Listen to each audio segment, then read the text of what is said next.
dengan suatu jiwa kebersamaan, jiwa kekeluargaan, dengan kita apapun pernah terjadi suatu perbedaan atau suatu persaingan yang keras, tapi jiwa persatuan, jiwa rekonsiliasi. Tidak ada satu yang harus menang, yang satu harus kalah telak. Tidak, kita semua harus menang. Saya hanya bilang cocok gitu. Terserah pada ketua-ketua partai atau gabungan partai. Untuk kebaikan negara, untuk kebaikan bangsa, untuk kebaikan rakyat, hal yang berkaitan bisa dimusyawarahkan itu akan lebih baik. Ya. Temuan siang ini itu memberi sinyal yang makin tegas kepada elit maupun kepada publik bahwa Presiden Joko Widodo adalah the real kingmaker. Jadi kita bisa melihat 5 partai pendukung pemerintah ketua umumnya hadir, sementara satu-satunya ketua umum yang potensial menjadi kingmaker, yang secara tidak langsung bisa menjadi rival tanda kutip ya buat Presiden Jokowi, yaitu Ibu Mega, juga tidak hadir. Jadi 5 partai yang hadir ketua umumnya itu kira-kira menegaskan sebagai koalisi yang real ketua kingmakernya adalah Presiden Jokowi. Nah, ini lebih karena respon terhadap Pak Jokowi yang mulai melakukan konsolidasi sendiri, gitu ya. Dan setelah pasca Indonesia batal menjadi Piala Dunia, dan itu kelihatan agak membuat Pak Jokowi agak jengkel, baik kepada PDI Perjuangan maupun kepada Ganjar Pranowo. Sehingga 2 hari setelah itu Pak Jokowi melakukan konsolidasi politik, yaitu mempertemukan, dan entah diundang atau tidak, yang pasti PDI Perjuangan tidak ada di dalam pertemuan itu. Itu kira-kira. Artinya tonjokan Pak Jokowi itu agak kena nih. Indonesia tanah air beta, pusaka abadi nan jaya. Koalisi besar terwujud, indikasi Jokowi akan hengkang dari PDIP. Geliat politik sangat terlihat. 5 parpol penghuni parlemen mengadakan pertemuan spesial di kantor DPP. PAN jika dilihat mereka adalah parpol pendukung pemerintahan Presiden Jokowi, kecuali Nasdem dan PDIP. Konon sebenarnya Partai Banteng pun diundang, tetapi ternyata tidak ada wakil yang menghadiri hal ini.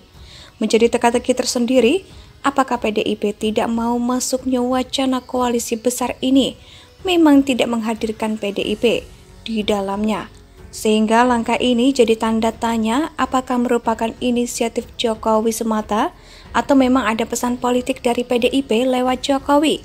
Semua masih dalam spekulasi langkah Jokowi mengumpulkan pimpinan Partai Koalisi Indonesia Raya atau KIR dan Koalisi Indonesia Bersatu atau KIB di kantor DPP PAM. Memang menjadi spekulasi publik terkait arah koalisi besar yang digagas sebelumnya, tetapi di sini Jokowi sedang memainkan peran kunci untuk menyatukan buah kubu koalisi yang selama ini berjalan sendiri-sendiri. Hal ini semakin memperkuat dugaan bahwa koalisi pendukung pemerintah Jokowi minus Nasdem ini akan mengusung pasangan calon presiden. Jika koalisi besar itu terwujud, maka diskusi politik hanya di seputar siapa sih figur yang akan diusung saat ini. Punya figur yang disepakati yakni Prabowo Subianto dan Muhaimin Iskandar, sedangkan KIB memang belum punya pasangan calon presiden dan cawapresnya. Karena itu dengan bergabungnya KIR dan KIB dalam satu koalisi besar, dapat dipastikan bahwa pasangan capres dan cawapres yang sudah dibangun akan didiskusikan ulang. Ini membutuhkan ruang kompromi dan konsensus yang win-win solution.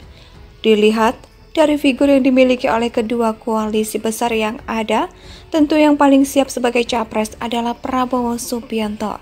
Jika nantinya koalisi besar benar-benar terwujud tanpa PDIP, di dalamnya timbul pertanyaan, apakah Jokowi akan hengkang dari PDIP?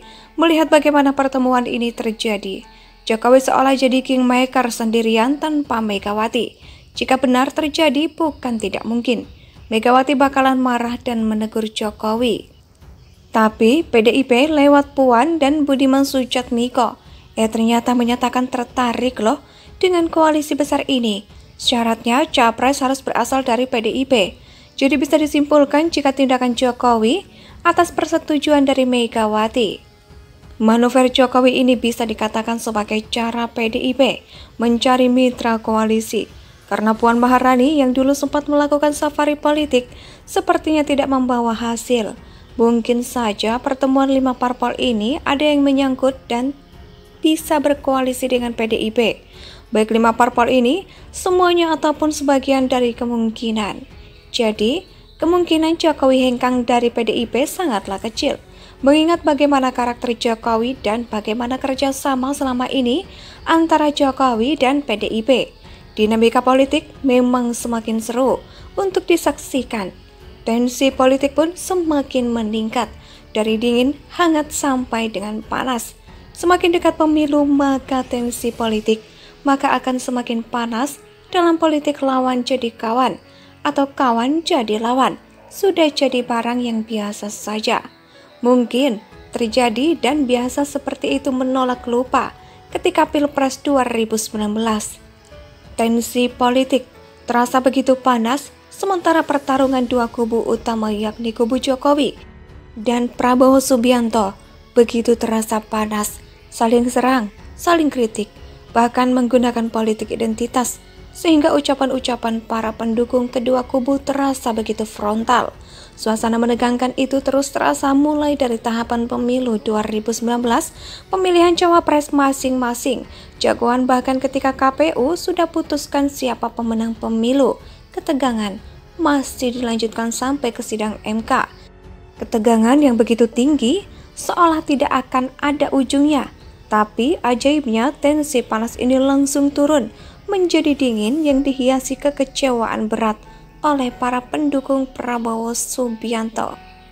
Koalisi besar terwujud, indikasi Jokowi akan hengkang dari PDIP. Geliat politik sangat terlihat. 5 parpol penghuni parlemen mengadakan pertemuan spesial di kantor DPP. PAN jika dilihat mereka adalah parpol pendukung pemerintahan Presiden Jokowi, kecuali Nasdem dan PDIP.